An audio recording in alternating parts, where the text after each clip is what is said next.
గాలోడు సినిమాతో మంచి హిట్ అందుకున్న సుడిగాలి సుధీర్ ప్రస్తుతం గోట్ అనే సినిమాతో ప్రేక్షకుల ముందుకు రానున్నాడు. నరేష్ కుప్పిలి దర్శకత్వం వహిస్తున్న ఈ చిత్రంలో సుధీర్ సరసన బ్యాచిలర్ భామ దివ్యభారతి నటిస్తోంది.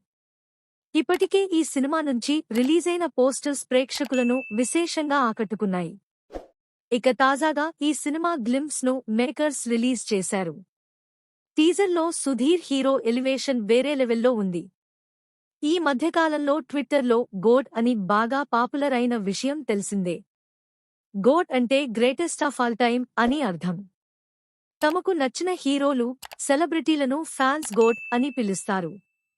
ఇక సుధీర్ కూడా గోట్ అని చెప్పుకుంటున్నాడు. అయితే ఇదే పేరుతో ఇప్పుడు విజయ్ సినిమా కూడా వస్తూ ఉండడంతో ఈ సినిమాపై కూడా హైప్ పెరిగిపోయింది. ప్రస్తుతం శరవేగంగా షూటింగ్ జరుపుకుంటున్న ఈ సినిమా త్వరలోనే విడుదలకు సిద్ధమవుతుంది. రీసెంట్గా రిలీజ్ చేసిన పోస్టర్లో దివ్యభారతి బట్టలు ఆరేస్తూ సీరియస్ లుక్లో ఉండగా సుధీర్ ఆమె పక్కన నవ్వులు చిందిస్తూ కనిపించాడు. ఈ జంటను చూస్తుంటే విలేజ్లో ప్రేమ కథలా అనిపిస్తుంది. ప్రస్తుతం ఈ పోస్టర్ నెట్టింట వైరల్గా మారింది. మరి ఈ సినిమాతో సుధీర్ ఎలాంటి విజయాన్ని అందుకుంటాడో చూడాలి.